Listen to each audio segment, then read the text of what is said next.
don't prepare. Just be willing to trust that process, sit down and have genuine conversations, and then let's mine the story out of that.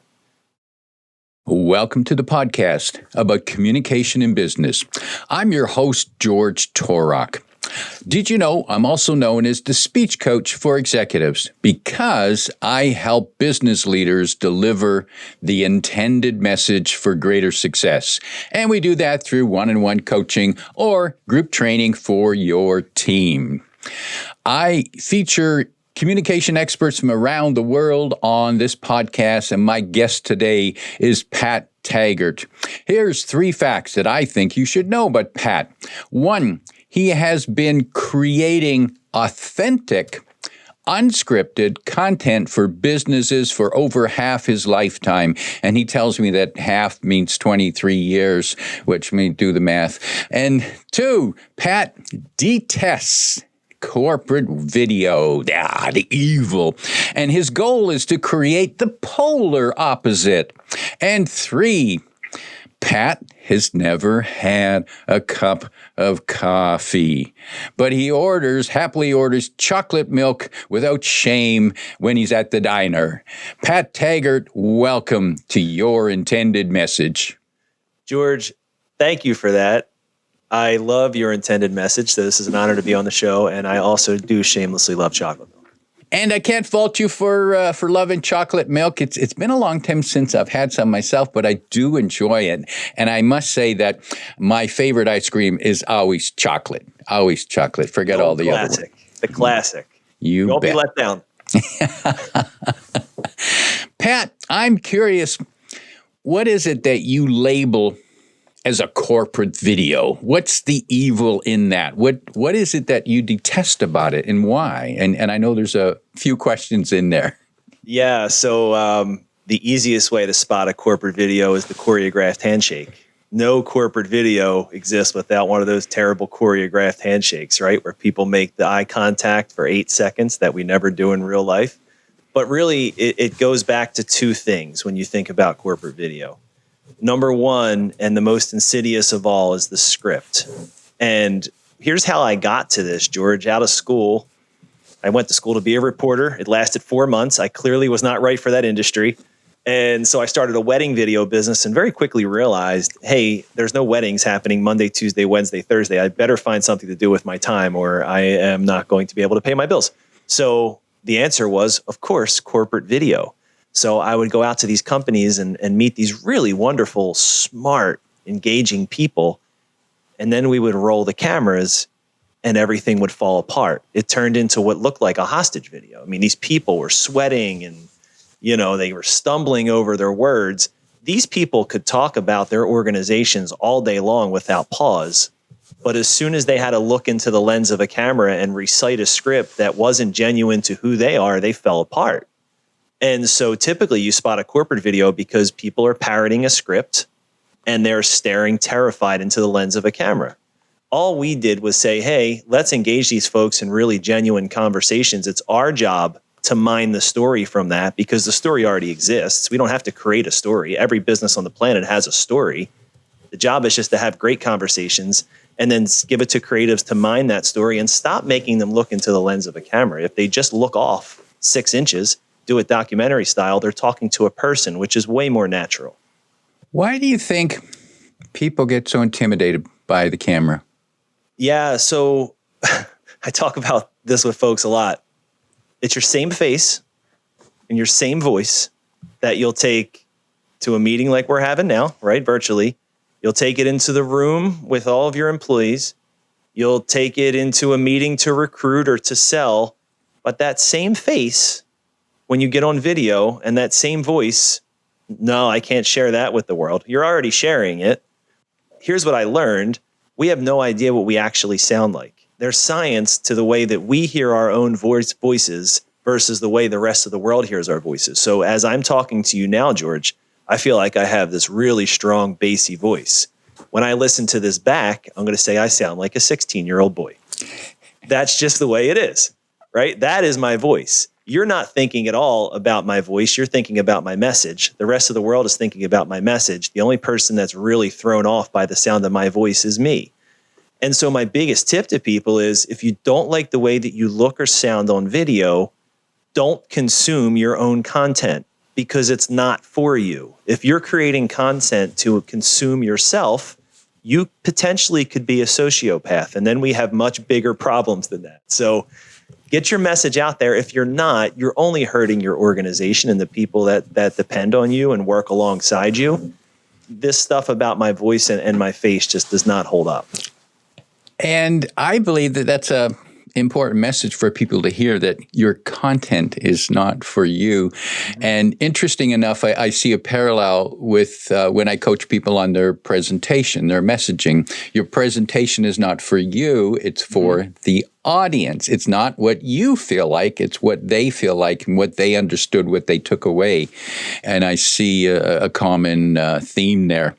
When you first started shooting these corporate scripted videos, at what point did you say, hey, wait a minute, this isn't working, there's something wrong here, this is really messed up?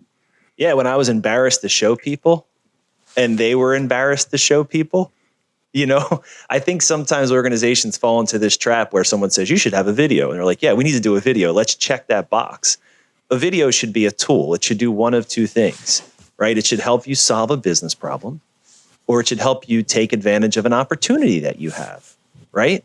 To capitalize on an opportunity in your market. If it's not doing one of those two things, what's the point? Unless it's internal communication, right? And you're trying to educate people on benefits or whatever it may be. But if it's external facing and it's not doing one of those two things, what's the point?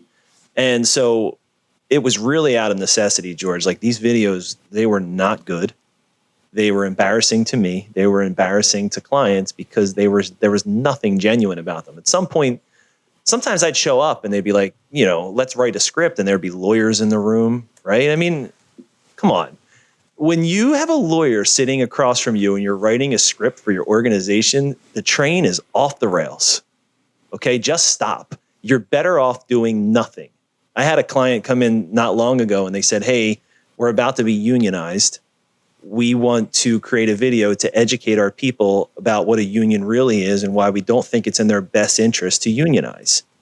I said, okay, who are you sending in? Well, we're sending in our chief operating officer. Great. I'll talk to him. We'll get that message.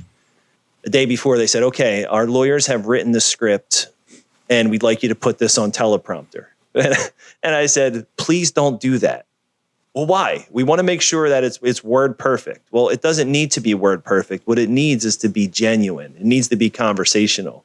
Would you ever get one of these people in a hallway or by their car when they're leaving at the end of the day, pull a script out of your pocket and read them what the lawyer wrote? They would think you are completely crazy. But people do really irrational things when cameras come out. It's just a replacement of face-to-face communication. That's all it should be. And I can see the lawyers are so concerned about the specific words, but what's more important than the specific words? That people trust you, that they feel like you're speaking to them as a human being and not speaking down to them or trying to manipulate them. Here's the other thing, George. You touched on something really important. Very, very rarely are we creating video that's live. If you work on the news, it's live. Right now, you and I, right? I mean, we're just free flowing. We're not doing take after take. When you stand up in front of your teams, it's live ammo. When you film a video, sometimes you can do it 10 times and the world's only going to see the good one. It's a really, really nice kind of easy landing for people, and they don't look at it that way. Your nerves shouldn't peak when you do this. It should be like, oh, okay, man, where else in my life can I just kind of experiment with things, and if we don't like it, we just don't use it? Should one ever record a scripted video? Well, I think, voiceover, we do a decent amount of voiceover videos for clients. A voiceover, a script is totally appropriate, right? One caveat, though, that script needs to be conversational. If you're talking about so-and-so can fill all your whatever needs, most of the time when you hear the word needs, then you're going into that territory that you don't want to be in, right? Just make sure that as you read it aloud, you wouldn't be embarrassed saying this to a friend, to a family, and that the organization, people say, yeah, that's us, right? I mean, it's a really easy barometer. You can read it on paper and say, that sounds like a corporate video. That's probably not what you should film. What you should film is something where everybody can listen and say, yeah, okay, that's us. And you don't have to get every piece of video of information into your videos. That's something that people try to do, is cram everything in. These things don't exist in a vacuum, right? It's not like there's a video out in space and there's no supporting text with it and there's no backlink to your website and there's no call to action for a conversation. Like, all you want people to do in most cases when you're creating a video is like you and trust you, right? And then if they can do that, they're going to want to talk more. And so these things are just baited hooks, really. A video doesn't live by itself. And what I'm hearing is it doesn't live by itself. Its purpose is to do what?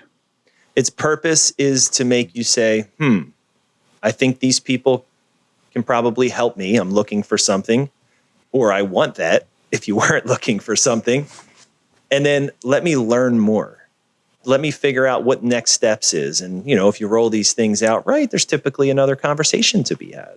And so maybe that's an email, maybe that's a phone call, whatever it might be. But you just want people to get kind of, okay, I see what they're offering. I see what they do. I think there's a fit for this in my life. Let me try to get to these folks. For business, is the best use of a video to reach new clients, new customers? It's funny, and especially ever since COVID, George, the most work that we've done has actually been on the recruiting side. Yeah, because it's never been harder, and hopefully it's gotten a little bit easier. But, we went through a period where it was never harder in the history of the world to recruit talent. And because a lot of people weren't working and maybe didn't want to work and were incentivized not to work, and, their idea of work changed. They got to stay home and they thought, wow, I just never want to go back anywhere ever again. That doesn't work for every business. And so companies would say, hey, how can we have a great story to tell. We're having a really hard time standing out from the pack. How do we stand out from the pack? How do we use video to attract great people? And the answer is very simple. You have to tell the story of your culture. Every organization has one. Every organization doesn't have a great one, but you have to tell the story of your culture. And you have to give people a realistic idea of what it's like to work there. And the word realistic there is really important, because where these things go wrong is people say, we want to attract people. Let's paint the rosiest picture we can of this place. And then people get there and they're like, oh, but I didn't know about this, this, and this. And then they leave. And then what's the cost of attrition? In most places, it's at least $30,000 per replacement when you factor in the cost that you had to use to onboard them, the resources, the time down that you're not going to have them once they leave. And so really what you want to do is not only talk about what's great about that organization and working there, but you really want to zero in on who's not a fit.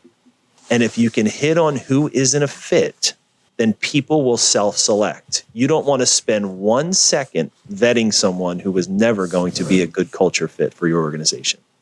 Oh, that's interesting. So if someone's watching the video, it's actually a good result if they say, I don't want to work there. Absolutely. I couldn't stand that place. So Absolutely. Now you've saved yourself a lot of aggravation of bringing them on, pretending to be nice and going through the struggle and then letting them go and then having to go through that whole process again. Yeah. I mean, I remember we did one for an industrial waste organization. Their folks wear respirators. We said in the video, you can't have facial hair. If you like to have facial hair, this is not going to be a fit. You can't wear it with the respirator, right? You can't do it. And so, boom, right away, people are like, I'm not going to shave my beard. I've had a beard for 15 years, Perfect. Keep your beard. You wouldn't be a great fit here. Best of luck in your search. Say that person, gets to the table and they have an hour blocked with your head of HR. Man, what a terrible waste of resource that is. And what a waste of time it is for that person. It's not fair to the candidate that they got all the way there and didn't know that. So how can they tell the culture story? What works?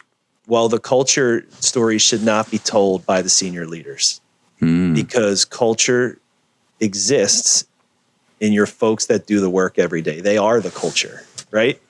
The job of senior leadership is to nurture that culture and to help make sure that the guardrails stay in place, that culture can live and grow and thrive. But it's the folks that are doing the work every day that create that culture. And so the best way to tell the culture story is very simple. You sit across. What we do is we sit across from the people in the organization, have them look at us, never a lens, and talk about why they work there. What attracted them there? Tell me about your day to day. What's your favorite part about your job? Who wouldn't be a fit for this work?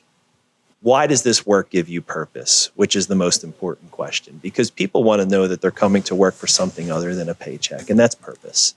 And so if you're recognized for the great work that you do, if you have purpose, which means you're part of something bigger than yourself, and you have room to learn and grow within an organization, those three, recognition, purpose, and growth and development, then most likely you have a wonderful culture, and you have to tell that story to people, because maybe someone's coming in at a job level that's not ideal for them.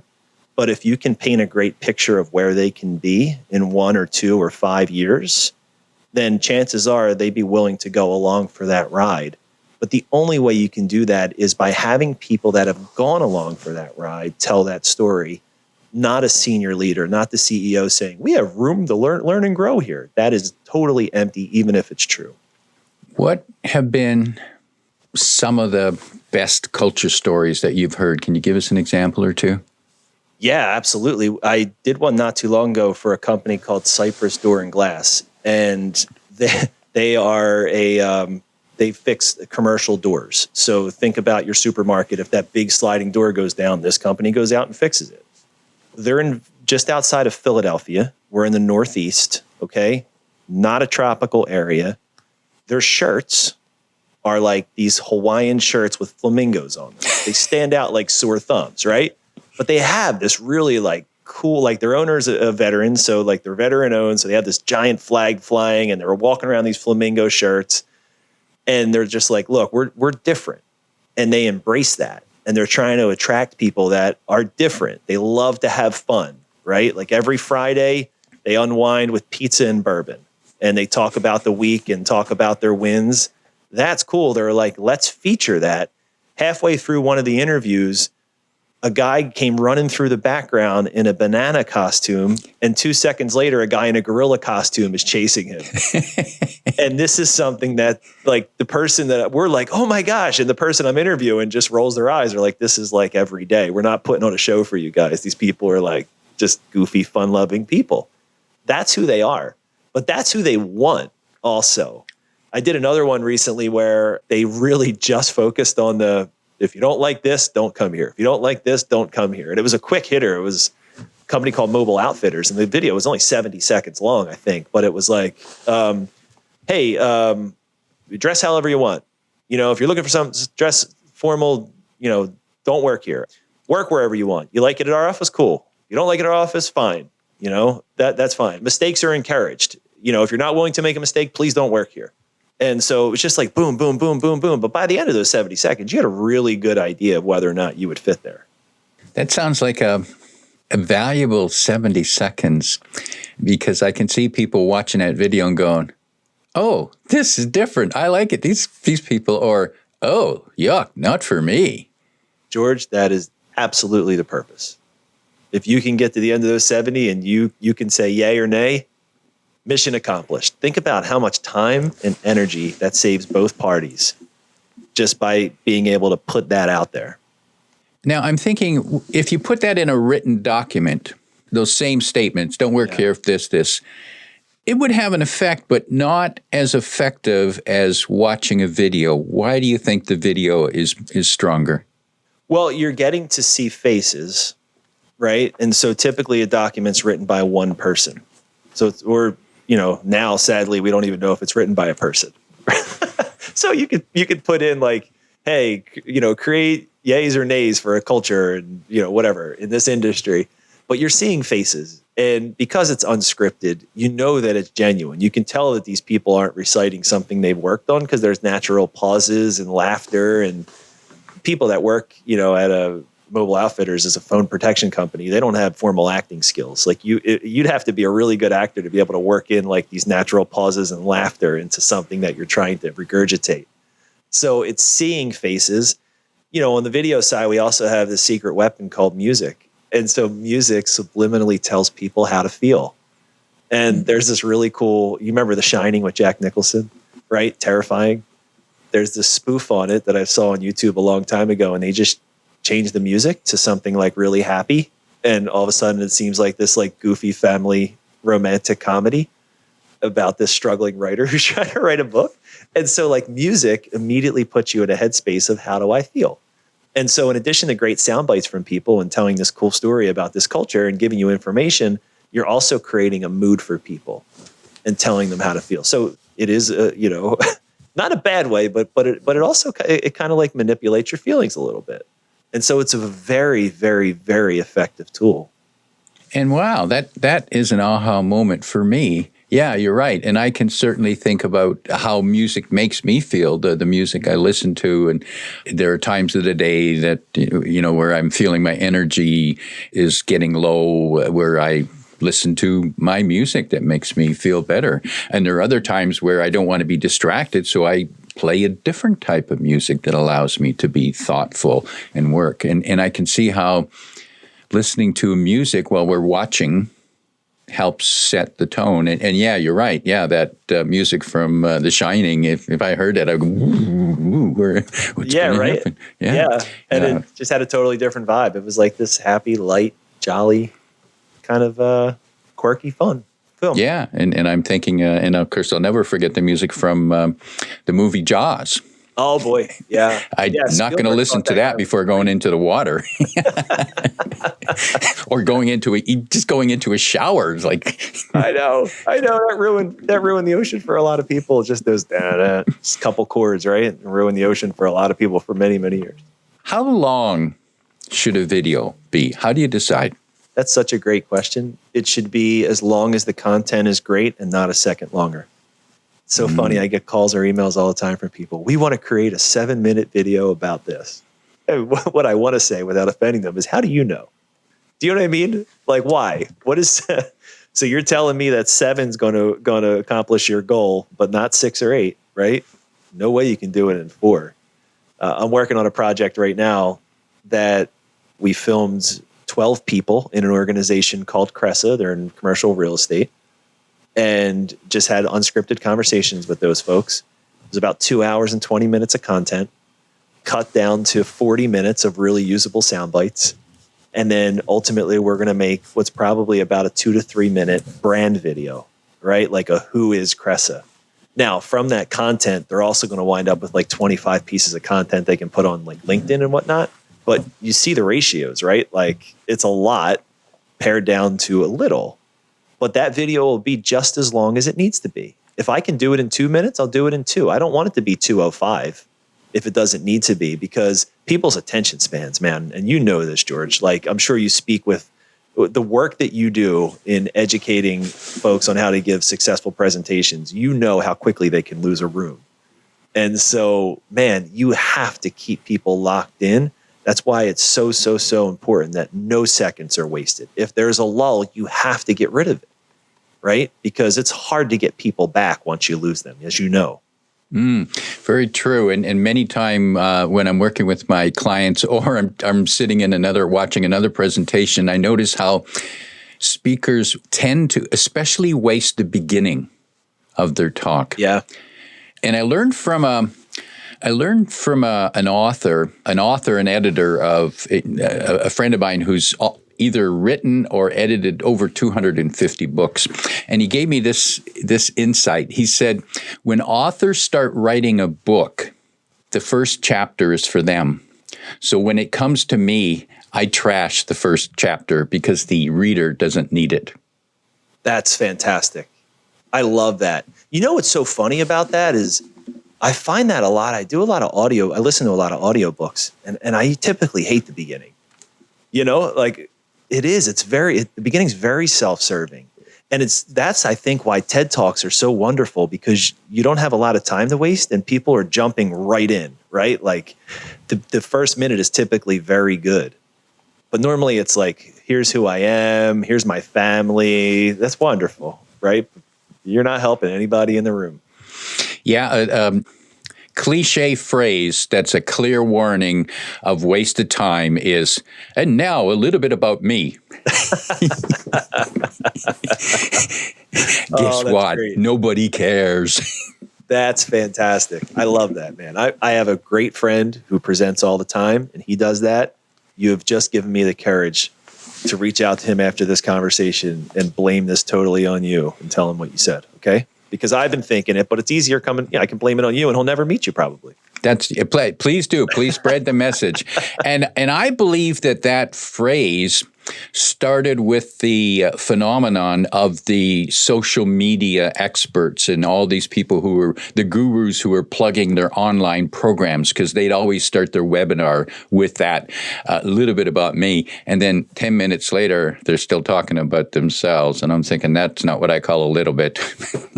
No, it's true. No, that's people's favorite topic, right? Is themselves. Yeah. And we don't care. And here's the silly thing. The better way to do that, to demonstrate your expertise, and you probably do this with your when you're filming people, is don't say I did this, I did that, I am. Instead, tell a story. Yes, sir. That illustrates that.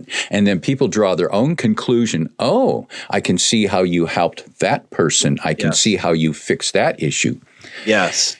And you can do it in a way where you make the opposite party the hero too, right? Very much so. Be self-serving. And so that's people's fear sometimes. Like, oh, I don't want to seem like I'm pompous. Put all the glory on them. Give them all the shine, because that shine bounces right back to you. When you are filming people and interviewing them, what type of questions do you use to get the best response from them? Because they probably start off, they're kind of guarded, they stumble. How do you get to go deeper? What are those phrases that you use? Well, you're right that sometimes people get nervous. One trick I have for that is after a couple of questions, I always tell them they're doing great. And even if they're doing awful, George, I always say, hey, you're really good at this. Do you do a lot of video? And you can see their shoulders just go, no, I don't do any video. Thank you for telling me that. I feel like I'm doing awful. No, you're doing fantastic. You're one of the best ones we've had so far. And it becomes like this self-fulfilling prophecy, right? As far as questions to get deeper with people, I think that a mistake, and I've certainly had to learn this over 23 years, and I think Oprah mentioned it one time when she talked about interviewing. The default is when you start interviewing people is you want to ask like the most creative, probing question there is. The best questions are typically pretty simple, like we're there to get a story and they have the story. And so a successful interview for me is keeping that conversation going, keeping eye contact, helping people forget as much as they can that they're being filmed. And the less words that I say, the better the conversation probably was. And, you always hear kind of why is maybe the best question there is. Well, why? Why did you guys decide that? Why did you do that? Explain to me how that, and so just be interested. And the other thing from an interviewer standpoint is you have to give people the energy that you want back in return. And so when I get done an interview, I'm exhausted. Like after these 12 interviews we did last week, the video I'm cutting now, I came home and I was like, hey guys, to my family, I love you all, but I can't make eye contact with any of you probably for the rest of the night because it's exhausting. Like you have to give. If someone's speaking too low, I'll raise my voice. If they're not smiling and I need them to, I will smile at you until you think I'm certifiably insane, right? So I am giving you the nonverbals or the verbals that I want in return. And that works, but it takes some energy. And finally, I'll never hold a list of questions across from somebody. My job is to learn all of that content and know exactly where we're trying to go beforehand. And the beauty of it not being live, George, is that we can stop at some point and say, hey, let's take an inventory of what we've talked about so far. I can reference notes then and say, we hit this, this, and this. Why don't we hit this? They're like, cool.